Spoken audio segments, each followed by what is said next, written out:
The Situation Room with Wolf Blitzer, weekday afternoons at 5 Eastern on CNN. Let's talk a little bit about this latest article or blog that you wrote, because it sort of jumped out at me. You said you don't want the Islamic Cultural Center to be built near Ground Zero. You want it to be built on Ground Zero. Tell us why. Well, I'm just so offended by the bullying that's been taking place, picking on people who make up a very small percentage of our population and treating them as if they're not Americans. And they have every right to be in, near, around, at Ground Zero as anyone else. And I just got to thinking that, you know, the America that I believe in is an America that is generous of spirit, and not one that wants to attack people because of their religious faith.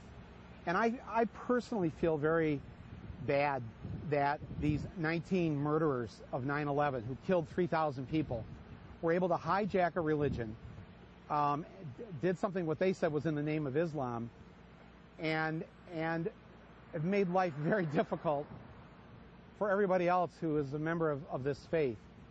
And I thought, what better way could we, those of us who are not of the Islamic faith, do to show our fellow Muslim Americans that we so understand that these murderers hijack their religion from them, than to help restore the good name of their faith right there at Ground Zero. I mean, frankly, I never believed that there.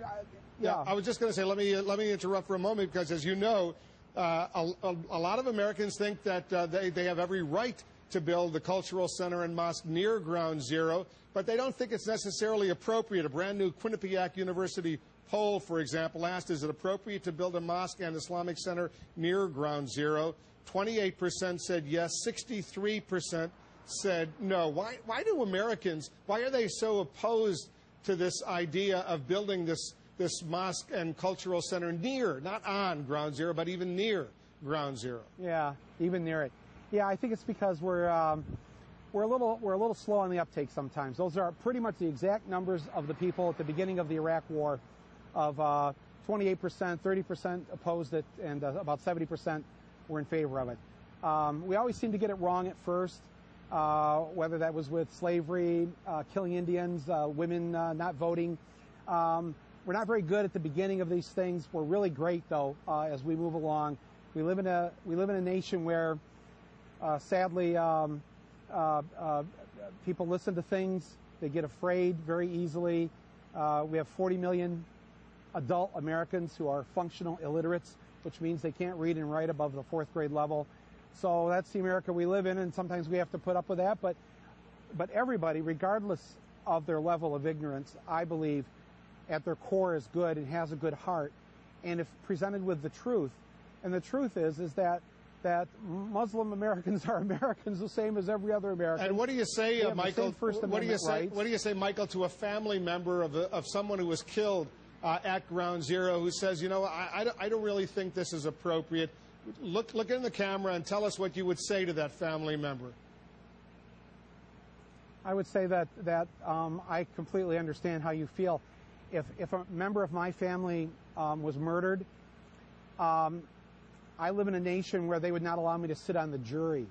Yet common sense kind of says to me, well, who better to judge those who took my family member's life than the family itself to get retribution?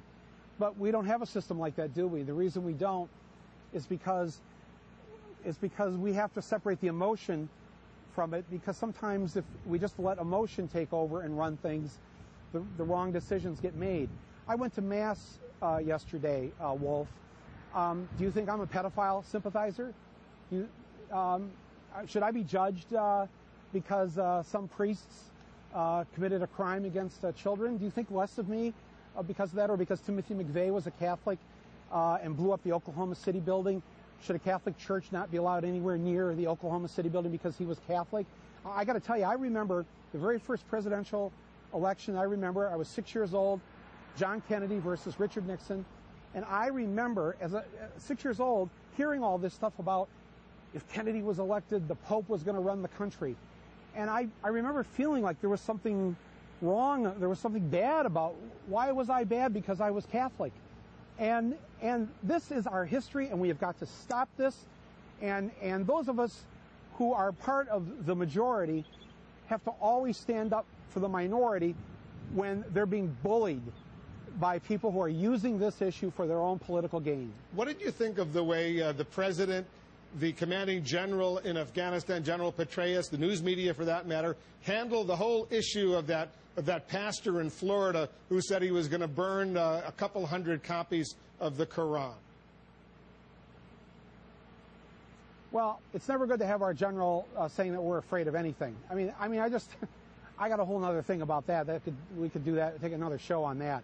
I just think when you're talking about burning the Quran, let me just point out again to my fellow Americans, 80% of whom don't have a passport, never leave the country, never see the rest of the world, don't know anything about what's going on. You know, I've had the good fortune to be able to get out of here and see a bit of this planet we live on. The Quran has 25 different mentions of Jesus in that holy book. 25. They consider Jesus a messenger of God.